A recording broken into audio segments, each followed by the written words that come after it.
Idukki Munnar Mattupetty estate നെറ്റിമേട് ഡിവിഷനിൽ പുലർച്ചെ പടയപ്പ എത്തി. മാട്ടുപ്പെട്ടിയിൽ റോഡരികിലെ 2 വഴിയോര കടകൾ ആക്രമിച്ച ശേഷമാണ് നെറ്റിമേട് എത്തിയത്. വിവരങ്ങളുമായി இன்னைக்கு ஸ்டோரி போடுறதுக்கு கடைசிட்டு ஆளாக்குன்னதா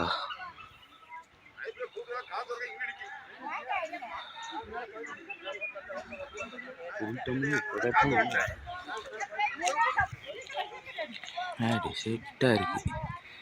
இன்னைக்கு ஸ்டோரி போடுறதுக்கு கடைசிட்டு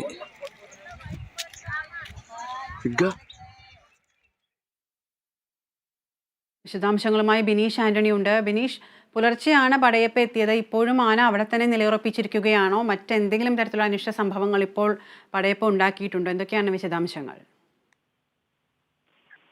വിദ്യ പുലർച്ചെ 6:15 മണിയോടെയാണ് ഈ മാട്ടുപ്പെട്ടി നെറ്റിമേട് ഡിവിഷനിൽ ഈ പടയപ്പ എത്തിയത്. ഇവിടെയുള്ള ക്ഷേത്രത്തിന് സമീപം എത്തിയ പടയപ്പ ഇവിടെ വാഹനങ്ങൾ എത്തിയിട്ടുണ്ടെങ്കിലും യാതൊരു ശാന്തമായി തന്നെ ഇതുവഴി കടന്ന് ക്ഷേത്രത്തിന് സമീപം അല്പനേരം നിലയുറപ്പിച്ച ശേഷമാണ് ഇവിടെ നിന്ന് സമീപത്തെ ചോലവനത്തിലേക്ക് കടന്നിരിക്കുന്നത്. രാവിലെ മാട്ടുപ്പെട്ടിയിലെത്തിയ പടയപ്പ ഇവിടെ വഴിയോരത്തുണ്ടായിരുന്ന 2 കടകൾ വഴിയോര കടകൾ ആക്രമിച്ച ശേഷമായിരുന്നു നെറ്റിമേട്ടിലേക്ക് എത്തിയത്. ഏതായാലും ആറത്തെ സംഘം ഈ പടയത്തെ നിരീക്ഷിക്കുന്നുണ്ടെങ്കിലും കഴിഞ്ഞ കുറേ ദിവസങ്ങളായി തന്നെ പടയപ്പ വനാതിർത്തികളിലൂടെ കടന്ന ജനവാസ മേഖലയിൽ സ്ഥിര സാന്നിധ്യമാണ് ഉണ്ടാക്കുന്നത്. ഏതായാലും മുൻപ് മതപ്പാടുള്ളതിനാൽ ഒരു ആക്രമണ സ്വഭാവം തന്നെയായിരുന്നു പടയപ്പയുടെ ഭാഗത്തുനിന്നുണ്ടായിരുന്നത്. എന്നാൽ ഇപ്പോൾ ഈ ആക്രമണ സ്വഭാവമായി പടയപ്പ ശാന്തനാണ്. പല മേഖലകളിലെത്തി അവിടെയുള്ള കൃഷിവിളകളും അതോടൊപ്പം തന്നെ തോതിലുള്ള ചെറിയ വഴിയോര കടകളെ ആക്രമിച്ച ശേഷം ഭക്ഷണം നടത്താക്കിയ ശേഷമാണ് പടയപ്പ ഇവിടെ നിന്ന് കാട് കയറുന്നത്.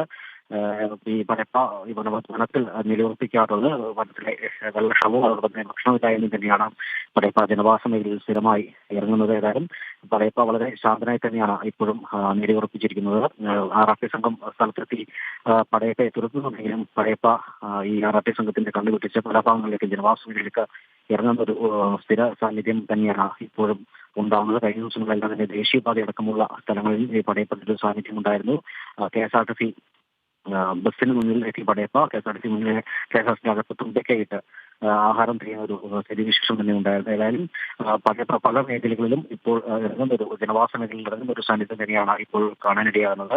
ഏതായാലും സ്പെഷ്യൽ RRT സംഘം പടയപ്പ എത്തിക്കാൻ സ്പെഷ്യൽ RRT സംഘം ഉണ്ടെങ്കിൽ തന്നെയും പല മേഖലകളിലും ജനവാസ മേഖലയിലടക്കം പടയപ്പ എത്തുന്ന ഒരു സ്ഥിതിവിശേഷം തന്നെയാണ് ഇപ്പോഴും ഉള്ളത്. വിദ്യ. ശരി ബിനീഷ്. ഇടുക്കി മൂന്നാർ മാട്ടുപ്പെട്ടി എസ്റ്റേറ്റ് നെറ്റിമേട് ഡിവിഷനിൽ പുലർച്ചെ പടയപ്പ എത്തി. റോഡരികിലെ 2 വഴിയോര കടകൾ ആക്രമിച്ച ശേഷമാണ് നെറ്റിമേട് ഡിവിഷനിലെത്തിയത്. വിശദാംശങ്ങൾ നൽകുകയായിരുന്നു ബിനീഷ് ആന്റണി.